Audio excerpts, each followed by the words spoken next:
السلام علیکم، میرا نام مبشر لقمان ہے اور آپ دیکھ رہے ہیں مبشر لقمان یوٹیوب چینل۔ سعودی عربیہ کے حوالے سے بڑی اہم خبریں اور ڈیولپمنٹس جو ہیں وہ سامنے آ رہی ہیں۔ آپ نے اگر ابھی تک اس چینل کو سبسکرائب نہیں کیا تو پلیز کر لیں، بیل آئیکن کو ضرور پریس کریے گا، اس سے مزید اپڈیٹس جو ہیں وہ آپ تک بر وقت پہنچتی رہتی ہیں۔ میں آپ کو بتاؤں کہ 3 دن پہلے میں نے ٹویٹر پہ ایک سوال کیا تھا۔ میں نے کہا کہ آپ کو پتہ ہے، لوگوں کو میں نے پوچھا کہ سعودی عربیہ کا اصل مطلب کیا ہے اور کیا بنتا ہے سعودی عربیہ سے۔ اور کل میں نے ایک ٹویٹ کی تھی اور میں نے کہا تھا کہ جناب سعودی عربیہ اور قطر کے حوالے سے بڑی اہم ایک خبر جو ہے وہ سامنے آنے والی ہے کچھ دن میں۔ اور اس سے تھوڑی دیر پہلے میں نے کیا تھا کہ جی بحرین جو ہے وہ عنقریب اسرائیل کو تسلیم کر لے گا، مان لے گا، اور چند گھنٹوں کے بعد بحرین نے وہ کر لیا۔ بلکہ بحرین نے کیا کیا، ڈونلڈ ٹرمپ نے اس کے اوپر ٹویٹ کر دی اور مل گیا۔ سعودی عربیہ کے اندر اس وقت بہت کھچڑی چل رہی ہے اور بہت زیادہ مسائل کا وہ شکار ہو گیا ملک، اور اس کو جاننے کے لیے جو سعودی عربیہ میں نے لفظ بولا، اس کے جو ان دو الفاظ کا جو معنی ہیں ان کو سمجھنا ضروری ہے۔ سعودی عربیہ کا مطلب ہے ہاؤس آف سعود، سعود کا گھر۔ آپ یہ دیکھیں کہ اگر ان کو کوئی دین سے لگاؤ ہوتا، اگر ان کو کوئی مذہب سے لگاؤ ہوتا تو وہ حضور پاک صلی اللہ علیہ وسلم کے نام پہ اس کو رکھتے، کسی صحابی کے نام پہ رکھتے، امہات المومنین میں کسی کے نام پہ رکھتے، اہل بیت میں سے کسی کا نام، لیکن انہوں نے سعود کا نام چوز کیا، ہاؤس آف سعود۔ اور آج تک یہ ہو رہا تھا کہ ہاؤس آف سعود جو ہے اس نے ایک تلوار کے زور پہ باقی قبیلوں کو اپنے ساتھ لگایا اور ان کو وہ جو ہے اپنے انڈر بنا کے وہ اس پہ حکمرانی کرتا رہا۔ اچھا، 2 قسم کے الگ انہوں نے اس میں کنٹرولز کر دیے، ایک ریلیجس کنٹرول اور ایک پولیٹیکل کنٹرول۔ ریلیجس کنٹرول جو ہے وہ وہابی حضرات جو الوہاب کے ماننے والے تھے، ان کے انڈر آ کے وہ خانہ کعبہ، باقی مسجد نبی اور ان جگہوں پہ کیسے ہونا ہے، کیا ہونا ہے، کون ہونا ہے امام، یہ وہ سارے وہ معاملات دیکھ رہے ہیں۔ جو ریلیجس پولیس ہے ان کی، وہ بھی اسی سے اسٹرینتھ لیتی ہے۔ اور دوسرے پولیٹیکل معاملات، اور یہ دونوں ایک دوسرے سے کلیش نہیں کرتے اور دونوں جو ہیں کافی انٹر لنکڈ ہیں۔ اب کیا ہو رہا ہے کہ شاہ سلمان نے جب پرنس نائف کو برطرف کیا اور محمد بن سلمان کو لے آئے، تو سڈنلی اب کیا ہو گیا کہ آل سعود جو ہے وہ سائڈ پہ ہو گئی، اور اب اگر محمد بن سلمان وہاں کے بادشاہ بن جاتے ہیں تو بیسیکلی ہاؤس آف سلمان شروع ہو جائے گا۔ یعنی اب اس کا نام اگر کوئی تبدیل کر دے ان کے بادشاہ بننے کے بعد کہ سعودی عربیہ سے سلمان عربیہ کر دے تو کوئی غلط نہیں ہوگا، کیونکہ آل سعود ختم ہو جائے گی وہاں پہ محمد بن سلمان کے بننے سے بعد۔ اور یہی سعودیہ کے تمام مسائل کی جڑ ہے کہ پہلی بار ایسا ہوا ہے کہ رائل فیملی میں بڑی شدید ڈویژن آ گئی ہے۔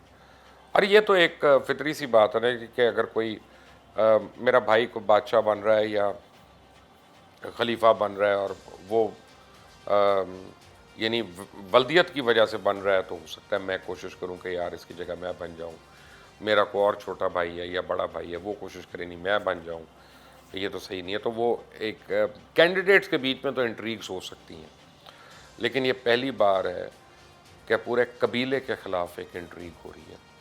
کیونکہ ہاؤس آف سعود جو ہے وہ خود اب اس انٹریگ کا گڑھ بن گیا اور فور فرنٹ پہ ہے۔ اب بات شہزادہ نائف تک نہیں رہی، شہزادہ احمد تک نہیں رہی ہے، اور لوگوں تک نہیں رہی ہے، اس میں پورے قبیلے کے لوگ جو ہیں وہ اس میں انوالوڈ ہو گئے۔ اچھا، اس وجہ سے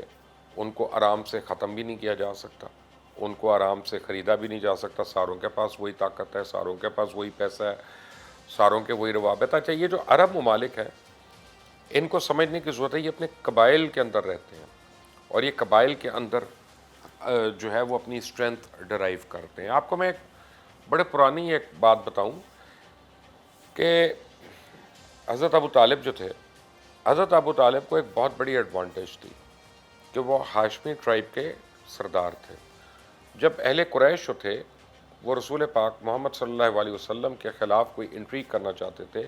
کو مارنا چاہتے تھے، تو وہاں پہ سیدنا ابو طالب جو ہے وہ سامنے کھڑے ہو جاتے تھے آ کے، اور ان کی وجہ سے پورا ہاشمی ٹرائب جو ہے وہ سامنے کھڑا ہو جاتا تھا. تو سڈنلی وہ یہ ہوتا تھا کہ یہ ہماری ٹرائب کا بچہ جس کو تم لوگ نقصان پہنچانا چاہ رہے ہو. تو قریش ہوتے ہیں کنٹرول میں رہتے تھے. پھر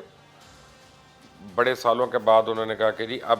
گزارا نہیں ہوتا, اب ہمارے خداؤں کو آپ برا کہہ رہے ہیں, ہم خانہ کعبہ کو صاف کرنے کی بات کر رہے ہیں, تو آپ پلیز جائیں, کیونکہ بیسیکلی وہ اس سے زیادہ زخم نہیں پہنچا سکتے. تو پھر حضرت پاک صلی اللہ علیہ وسلم نے ہجرت کی ان کے بعد. اور بھی بڑے عوامل تھے, لیکن میں آپ کو ایک چھوٹی سی بیک گراؤنڈ دے رہا ہوں. میں آپ کو یہ بتانے کی کوشش کر رہا ہوں کہ قبائل کتنے اہم ہوتے ہیں یہ عرب ممالک میں. اسی طرح یمن کے اندر جو قبائل ہیں وہ اپنے آپ کو اصل حقدار سمجھتے ہیں. جو جارڈن کی جو رولنگ فیملی ہے وہ اپنے آپ کو صحیح اور قریش سمجھتی ہے, اس میں تھے کہ ہم لوگ ڈسینڈنٹس ہیں, ڈائریکٹ ڈسینڈنٹس ہیں. جو سیریا والے ہیں, بشار الاسد وغیرہ, حافظ الاسد وغیرہ, وہ اپنے آپ کو جینون لینیج سے سمجھتے ہیں. تو اب وہ سارے ٹرائبز جو ہیں وہ اس طرح سے کنٹرول ہوتے ہیں. یو اے ای میں بھی جب آپ دیکھیں گے تو یو اے ای میں مختلف ٹرائبز ہیں, کوئی الین ہے, کوئی دبئی ہے, کوئی ابوظہبی ہے, کوئی عجمان ہے, کوئی راس الخیمہ ہے. اور یو اے ای نے بڑی محنت کر کے تمام ٹرائبز کو اکٹھا کیا ہوا ہے, اور آج سے نہیں, سن 71 سے, اور ان میں فرق نہیں آنے دیا. سعودی عربیہ میں فرق رہا, اور آل سعود جو تھی وہ ہمیشہ ایک رولنگ کیپیسٹی میں رہے ہیں. یو اے ای نے کیا کیا کہ ہر ایک کو حصہ دیا, اور اس کا جائز حق جو بنتا تھا وہ اس کو دیا. سعودیہ نے وہ نہیں کیا. تو یہ جو وہاں پہ پیلس انٹریگز ہیں وہ بہت زیادہ بڑھ گئی. اچھا, اب محمد بن سلمان کو کھل کر اپنی رائل فیملی جو ہے جو ریاض کے اندر, اس سے مخالفتیں ہیں. اب ان کے لیے بڑا مسئلہ ہے, اور ان کے پاس پاور بھی ہے, ان کے پاس پیسہ بھی ہے. تو جو محمد بن سلمان نے پہلے دن ایک کو کیا تھا کہ بڑے بڑے بزنس مین کو پکڑ کے ریٹس کارلٹن میں قید کر دیا اور کہا کہ اتنے اتنے ملین ڈالر دو تو تمہیں چھوڑا جائے گا. تو بیسیکلی انہوں نے وہاں پہ یہ فیصلہ کیا تھا کہ سعودی عربیہ میں ایک لمٹ لگا دی انہوں نے اپنی طرف سے کہ $100 ملین سے زیادہ کسی کے پاس نہیں ہونے دینا. ورنہ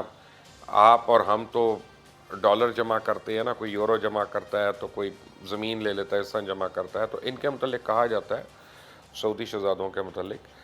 کہ یہ ان کے پورے پورے گھروں کے اندر تہ خانے ہیں,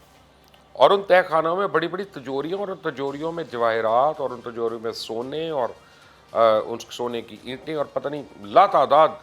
دولت ہے جو آتی ہے اور وہ اندر جانا شروع ہو جاتی ہے. پتہ نہیں, میں نے تو نہیں دیکھا, لیکن جو مجھے بتایا گیا میں وہ آپ کو بات بتا رہا ہوں. پھر انہوں نے انویسٹمنٹس کرنا شروع کر دیں ویسٹ میں, خاص طور امریکہ کے اندر, سوئٹزرلینڈ کے اندر, برٹن کے اندر, ہر جگہ. کسی نے ریئل اسٹیٹ میں کی, کسی نے اسٹاک مارکیٹ میں کی, لیکن ایک بڑی سائزبل انویسٹمنٹس ہیں, تو اس کو اوبویسلی ایک سائزبل پروفٹ بھی اور منافع بھی ہے. اب محمد بن سلمان کو وہ سارا کھٹک رہا ہے کہ پرنس ولید جو ہے نا وہ بلینئر نہ ہو, وہ ملینئر ہی رہے.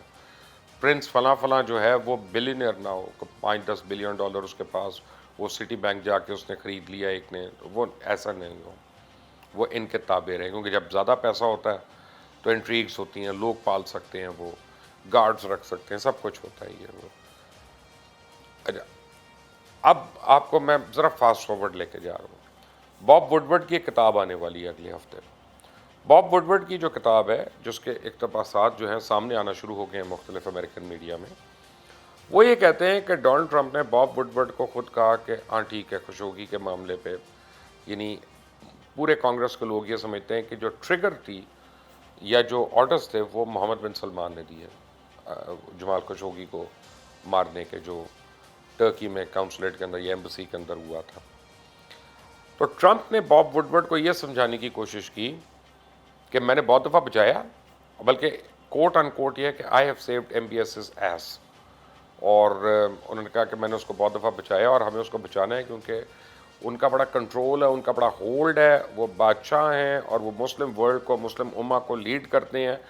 اور 2 ہولیسٹ شرائنز جو ہیں اسلام کی, وہ ان کے آپ سمجھیں مجاور کہہ لیں, متولی کہہ لیں, سب کچھ ہے ان کے ہاتھ میں. تو سارے مسلمان ان کو بڑی ریورنس سے دیکھتے ہیں. تو اور اس کے بعد وہ ہم سے اتنا ویپنز لے رہے ہیں, ہماری اکانومی کو اس طرح چلا رہے ہیں, یہ کر رہے ہیں, تو ہم ان کو ایپل کارٹ کو ڈسٹرب نہیں کر سکتے. یہ تو تھا ٹرمپ کا جواب. کچھ چیزیں ایسی ہیں جو ڈونلڈ ٹرمپ نے ڈینائی کی ہیں کہ باب وڈورڈ نے غلط لکھا ہے. لیکن باب وڈورڈ کو جتنا میں جانتا ہوں وہ بہت کیئرفل صحافی ہیں. سب سے پہلی انہوں نے جو کتاب لکھی تھی اوباماز وارز، وہ بڑا انہوں نے سوچ سمجھ کے لکھی، اور باب وڈورڈ جو ہیں ان کی آج تک کتاب میں کچھ چیزیں چیلنج نہیں ہوئیں. ڈونلڈ ٹرمپ کو اس لیے میں سیریس نہیں لے رہا، وہ ہر ایک کو چیلنج کر لیتے ہیں، وہ تو ہر ایک کو غلط کہہ لیتے ہیں. اب ہوتا کیا ہے؟ ہوتا یہ ہے کہ اس وقت ڈونلڈ ٹرمپ اور جیرڈ کروشنر بھرپور کوشش کر رہے ہیں سعودی عربیہ میں ایم بی ایس کی حکمرانی آ جائے. لیکن جمال خشوگی ایک ایسا ایشو آ گیا ہے کہ امریکن کانگریس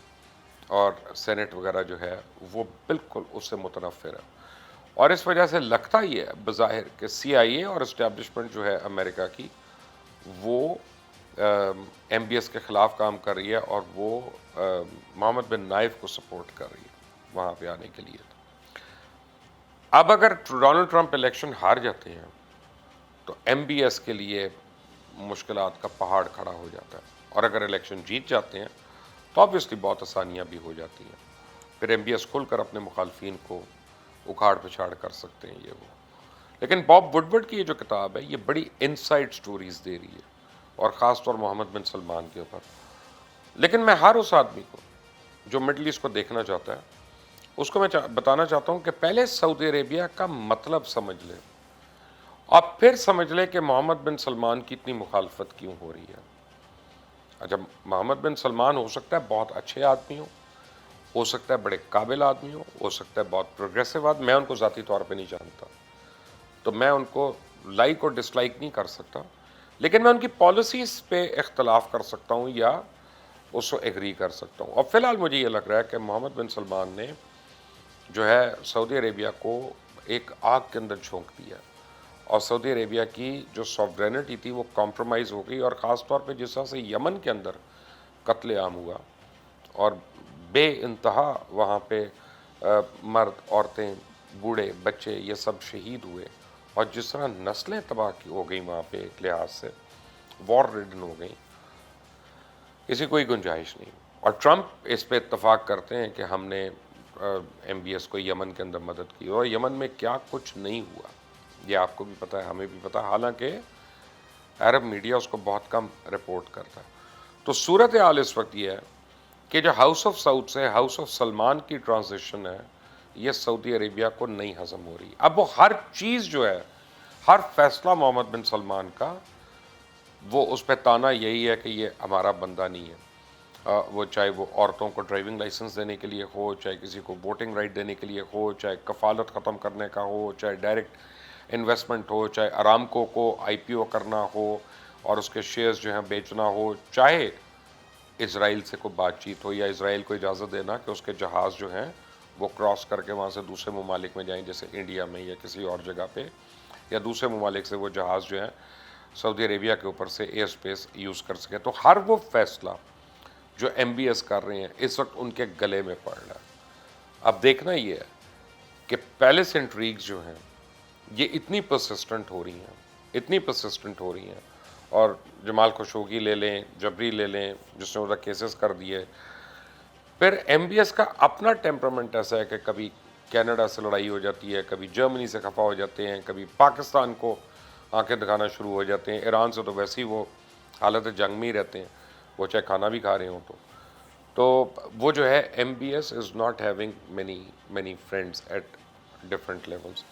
لیکن اب میں دیکھ رہا ہوں کہ گلف میں چیز چینج ہو رہی ہے. مڈ ایسٹ میں یو اے ای کے جو سربراہ ہیں اس وقت، شیخ زائد بن سلطان ال نہیان کے جو صاحبزادے ہیں محمد بن زائد، ان کو میں دیکھتا ہوں تو مجھے ایک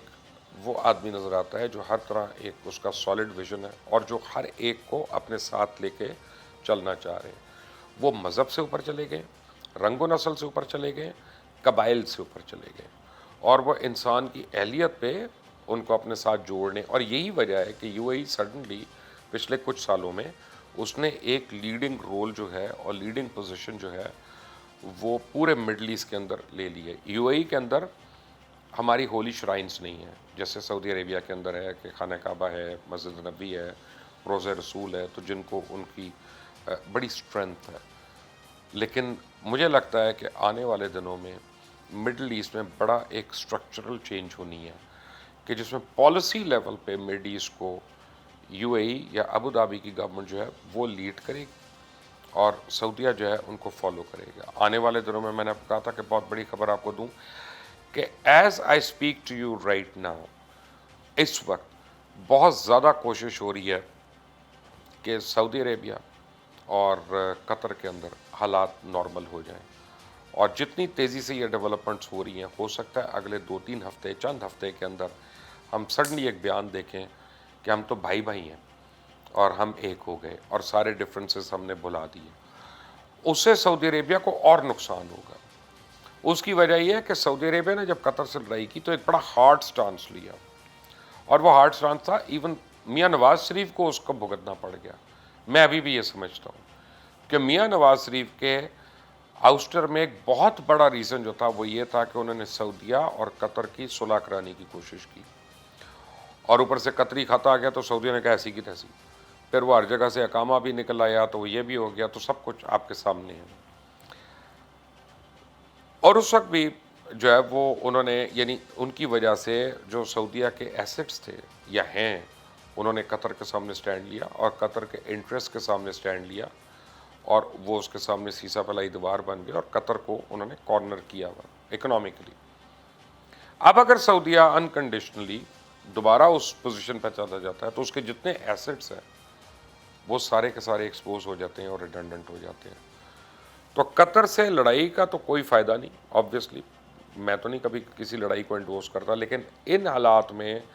جب وہ ان کو ریکگنائز کرتے ہیں یا دوبارہ ہینڈ شیک کرتے ہیں اور اس کے بعد ان کا مطلب ہے کہ ہم دونوں مل کر اسرائیل کی طرف جائیں, تو اس چیز کا محمد بن سلمان کو ذاتی طور پہ بہت نقصان ہونا ہے. اور میرا یہ خیال ہے کہ آل سعود جو ہے ان کے لیے ایک بڑا اسٹرانگ پوائنٹ آ جائے گا, اور انلیس پرنس شاہ سلمان نے کنگ آف سعودی عربیہ نے خود سے اپوائنٹ نہ کیا محمد بن سلمان کو, اور جس طرح کہ ان کی فزیکل کنڈیشن ہے ہمیں جو پتہ چلتا ہے کہ کئی دن وہ وینٹیلیٹر پہ رہتے ہیں, پھر وہ ٹھیک ہوتے ہیں, پھر وہ کوئی ایک آدھا فون کر سکتے ہیں, مجھے نہیں پتا فون وہی کرتے ہیں کہ کوئی اور کرتا ہے بہرحال, لیکن یہ ہے کہ اس کے بعد پھر ان کی طبیعت خراب ہو جاتی ہے. ان کو ایک آئی لینڈ پہ شفٹ کیا ہوا ہے اسپیشل کہ نہ کو آتا ہے نہ کچھ جاتا ہے, تو انلیس اور انٹل وہ خود نامینیٹ کر دیں تو ایم بی ایس کو جانا پڑے گا اپنی فیملی کی شورا کے آگے اور وہ ایکسیپٹنس کروانے کے لیے, اور آج کی تاریخ میں تو وہ نہیں ہو رہی. اور آج کی تاریخ میں سعودی عربیہ کا جو کرنٹ اکاؤنٹ ڈیفیسٹ ہے وہ بڑھتا جا رہا ہے, اس کا جو بجٹ ڈیفیسٹ ہے وہ بڑھتا جا رہا ہے, اور اس کی جو ٹریڈ اوپننگز ہیں وہ سکڑتی جا رہی ہیں, سکویز ہوتی جا رہی ہیں. اور آج کے دن as I speak to you مجھے لگ رہا ہے کہ نہ صرف سعودی عربیہ بلکہ specially house of Salman is in serious danger of losing this constant struggle from the House of Saud. جتنی بھی مزید ڈیولپمنٹ ہوگی میں آپ تک لے کے آؤں گا, بٹ اس کے لیے جیسے میں نے ریکویسٹ کی بیل آئیکن پریس کریں اور سبسکرائب کریے گا. اللہ حافظ.